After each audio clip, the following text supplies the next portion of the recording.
আসসালামু আলাইকুম ওয়া রাহমাতুল্লাহি ওয়া বারাকাতুহু। ইন্নাল হামদুলিল্লাহি ওয়াহদাহু ওয়াসসালাতু ওয়াসসালামু আলা মান লা নাবিয়্যা বা'দা, আম্মা বা'দ। সম্মানিত উপস্থিতি, আমরা আলোচনা করছিলাম যে নবী মুহাম্মদ সাল্লাল্লাহু আলাইহি সাল্লাম এর দ্বীনের দাওয়াতকে বাধাগ্রস্ত করতে তৎকালীন সময়ের লোকেরা বিভিন্ন প্রকার পদক্ষেপ গ্রহণ করেছিল। 6 নম্বর পদক্ষেপ, তারা ইহুদিদের পরামর্শে যখন শুনলো, ইহুদিরা বলল যে মুহাম্মদ সাল্লাল্লাহু আলাইহি সাল্লামের জাদু জমিনে খাটতেছে কিন্তু আসমানে খাটবে না।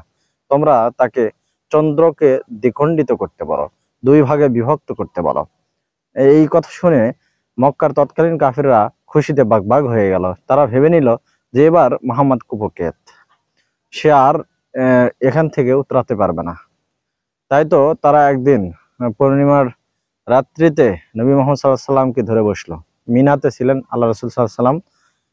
তারা সবাই বলল, তুমি যদি আসমানের ওই চাঁদকে দ্বিখণ্ডিত করতে পারো, আমরা মুসলিম হয়ে যাব। নবী মুহাম্মদ সাল্লাল্লাহু আলাইহি সাল্লাম আল্লাহর সাহায্যে, আল্লাহর ইশারায় নবী মুহাম্মদ সাল্লাল্লাহু আলাইহি সাল্লাম নিজের হাতে যে ইশারা করতেই চাঁদ দ্বিখণ্ডিত হয়ে গেল। সুবহানাল্লাহ।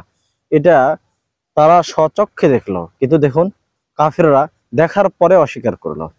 সম্মানিত উপস্থিতি, আমরা জানি 1969 সালের 20 জুলাই নীল আর্মস্ট্রং চন্দ্রদেশে প্রথম পদার্পণ করে এবং সে সেখানে গিয়ে যখন দেখে তাদের এই অবস্থা এখনো, তো সাথে সাথে সে কালেমা পড়ে মুসলিম হয়ে যায়। পরবর্তীতে সে জানান দেয় যে আমি মুসলিম হয়েছি, এর কারণটা এটাই। সম্মানিত উপস্থিতি, এরপরেও কাফেররা ইসলামের পথে আসেনি, দ্বীনের পথে আসেনি।